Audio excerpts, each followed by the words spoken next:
রিজিকের মালিক কে? আপনাকে আল্লাহ পাক যতটুকু রিজিক দিয়েছেন তাকদিরে লেখা আছে না?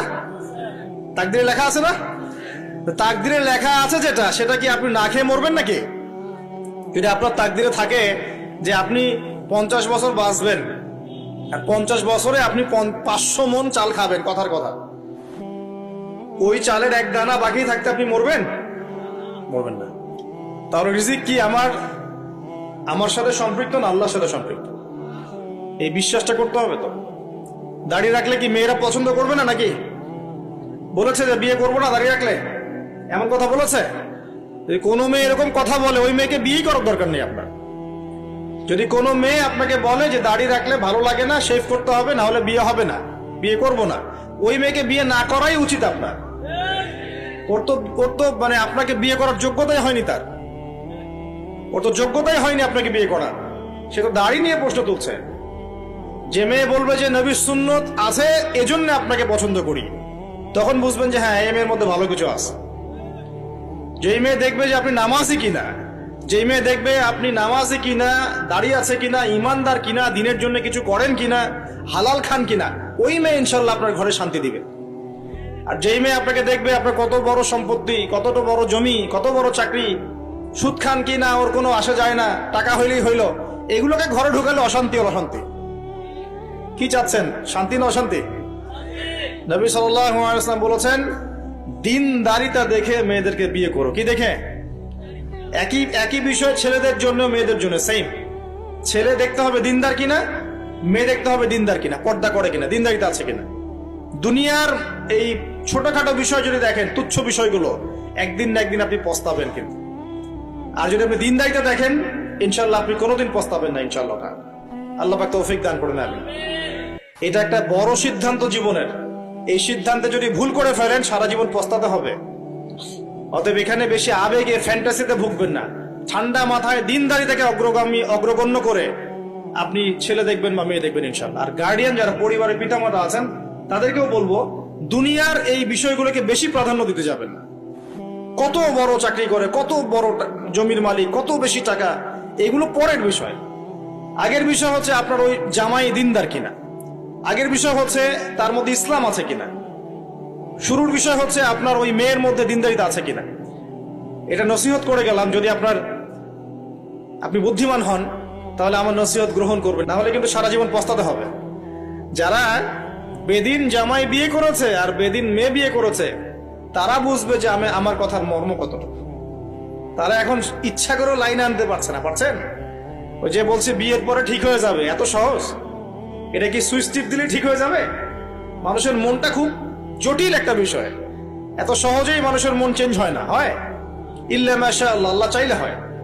কিন্তু যদি মনে করেন যে পর্দা করে না, বিয়ে করি তারপর পর্দা করবে, করাই নিব, বানাই নিব, নিজের মতো ঘুরে নিব, এত সহজ নয়।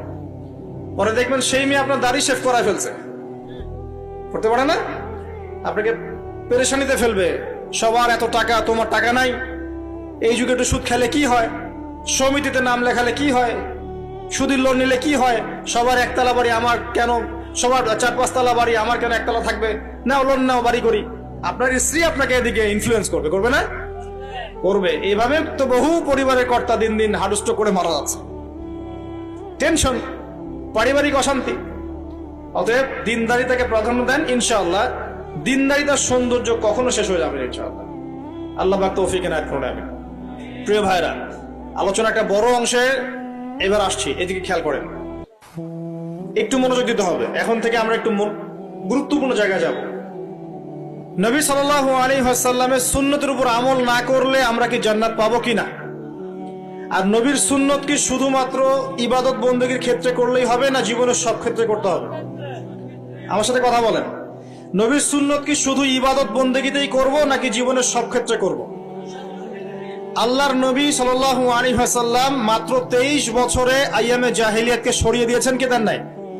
আইয়ামে জাহিলিয়াতের শিরক, ওখানকার আপনার সুদ, ওখানকার আপনার জেনা, ওখানকার মাদক, ওখানকার গোত্রীয় হানাহানি 23 বছরের মধ্যে পরিবর্তন হয়েছে কিনা?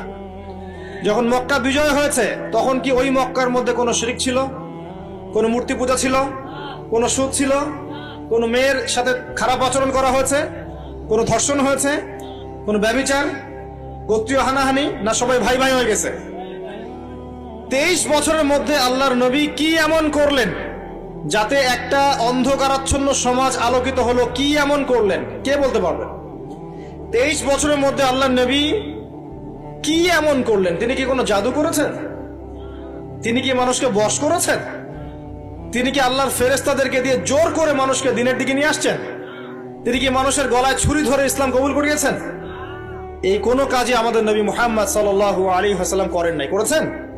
বরং তিনি মানুষের কলব, মানুষের হৃদয়টাকে পরিবর্তন করে দিয়েছেন। বলেন সুবহানাল্লাহ। মানুষের হৃদয়ের মধ্যে আগে কুফর ছিল, আল্লাহর নবী সেখানে ঈমান ঢুকিয়ে দিয়েছেন। মানুষের হৃদয়ের মধ্যে আগে শিরক ছিল, আল্লাহর নবী সেখানে তাওহীদ ঢুকিয়ে দিয়েছেন। মানুষের হৃদয়ের মধ্যে আগে হারাম ছিল, নবী সাল্লাল্লাহু আলাইহি ওয়াসাল্লাম হালাল ঢুকিয়ে দিয়েছেন। মানুষ আগে বস্তুবাদী ছিল, দুনিয়া কেন্দ্রিক ছিল, আল্লাহর নবী মানুষকে পরকালমুখী করেছেন। মানুষ আগে আল্লাহকে চিনত না, আল্লাহর নবী মানুষকে আল্লাহকে চিনিয়েছেন। মানুষের কবর, হাসর, জান্নাত, জাহান্নাম নিয়ে এত চিন্তা ছিল না, আল্লাহর নবী তাদেরকে পরকালীন জীবন সম্পর্কে সচেতন করেছেন। করেন নাই? কিভাবে করেছেন? উত্তর, নবী সাল্লাল্লাহু আলাইহি ওয়াসাল্লাম দুইটা উৎস দিয়ে করেছেন। কয়টা উৎস ভাই? 1 নাম্বার আল্লাহর কিতাব মানে আল কোরআন, 2 নাম্বার নবীর সুন্নত মানে কি? হাদিস। আমার সাথে কথা বলেন। 1 নাম্বার কি? আল্লাহর কিতাব মানে কি? আল কোরআন। 2 নাম্বার নবীর সুন্নত মানে হাদিস। এই কোরআন এবং হাদিসকে কেন্দ্র করে মাত্র 23 বছরে নবী সাল্লাল্লাহু আলাইহি ওয়াসাল্লাম পুরো জাহেলিয়াতের চিত্রই পাল্টে দিয়েছেন। পাল্টে দিয়েছেন কিনা? আচ্ছা, কিভাবে? উত্তর, নবীজি এবং সাহাবীরা সর্বপ্রথম তারা সবাই কোরআন তেলাওয়াত করা জানতেন। 1 নাম্বার, ঠিক আছে? তার মানে সমাজ পরিবর্তন করতে হলে আমাদের সবাইকে কোরআন তেলাওয়াত করা শিখতে হবে। 2, নবী এবং সাহাবীগণ সাল্লাল্লাহু আলাইহি ওয়াসাল্লাম কোরআন শুধু তেলাওয়াতই করতেন না, কোরআনের অনেক অংশ, প্রায় পুরো অংশই তাদের মুখস্থ ছিল না? তাহলে আমাদের কোরআন মুখস্থ করা লাগবে কিনা? পুরো অংশ না পারি, অল্প একটু করা লাগবে কিনা? অথবা এতটুকু না পারি, 1 পারা পারবো কিনা? 1 পারাও না পারি, নামাজের জন্য উপযুক্ত সূরাগুলো মুখস্থ করতে পারবো কিনা? পারবো না? সারা জীবনে কম পড়াশোনা করেছি? প্রচুর পড়াশোনা করেছেন, তাহলে কোরআনের ক্ষেত্রে কেন পিছিয়ে থাকবো? থাকা যাবে? যাবে না। ওই যে বারবার একটা কথা বলি, 15-20 বছর পড়াশোনা করে 15টা সূরা শিখছেন না। 15 বছর পড়াশোনা করে আপনি 15টা হাদিস শিখছেন না। শিখেছেন?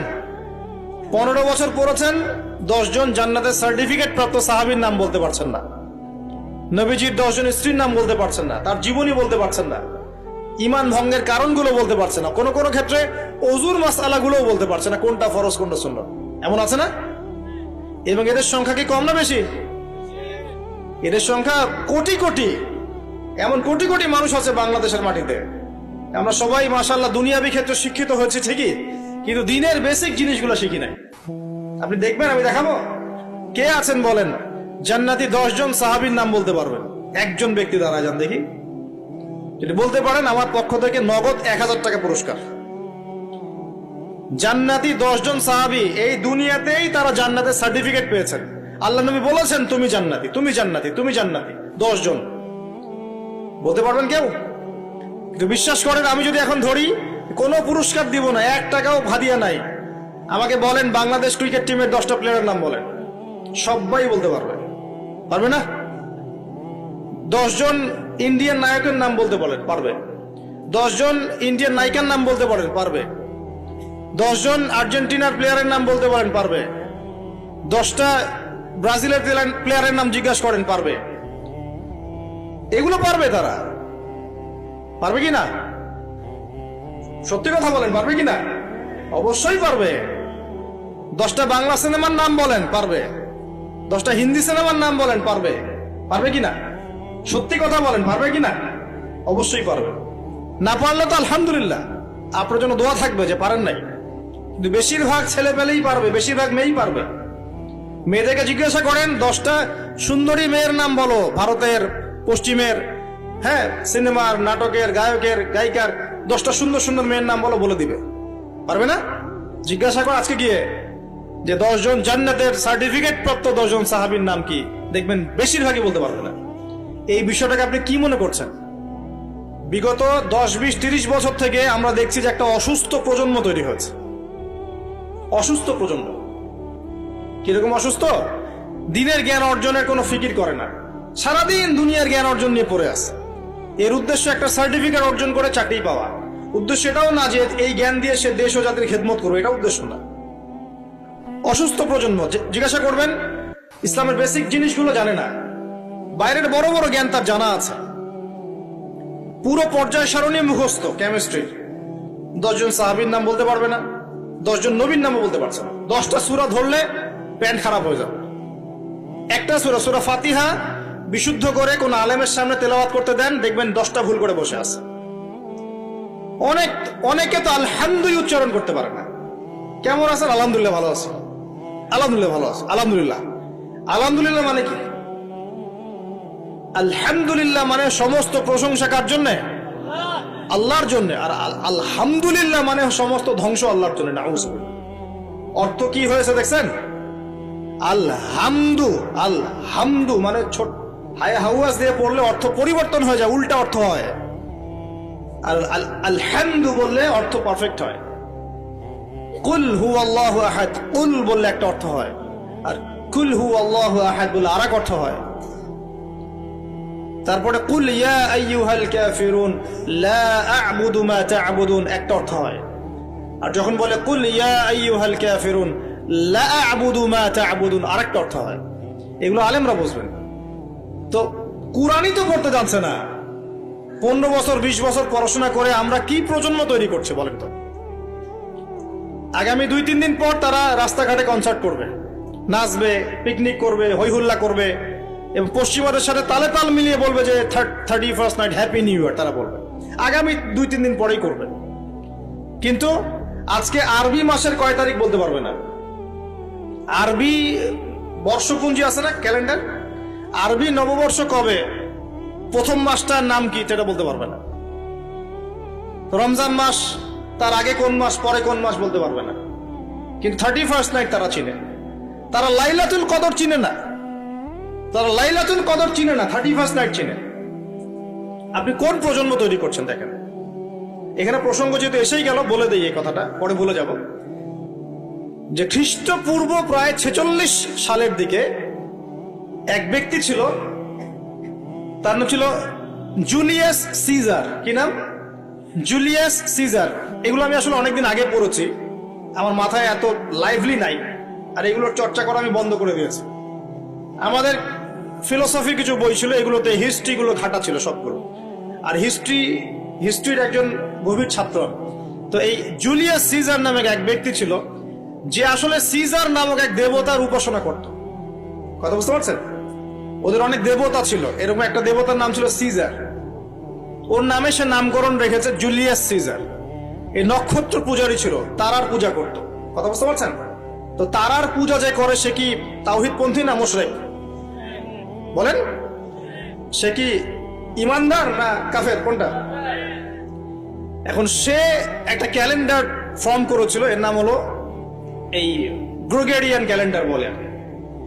তো এখানে প্রথম বর্ষ যেটা, এই প্রথম বর্ষতে উৎসব পালন করা শুরু করেছে এই জুলিয়াস সিজার নামক এই ব্যক্তি প্রথম, এবং সে সমাজ এটা চালু করে দিয়েছে। এরপরে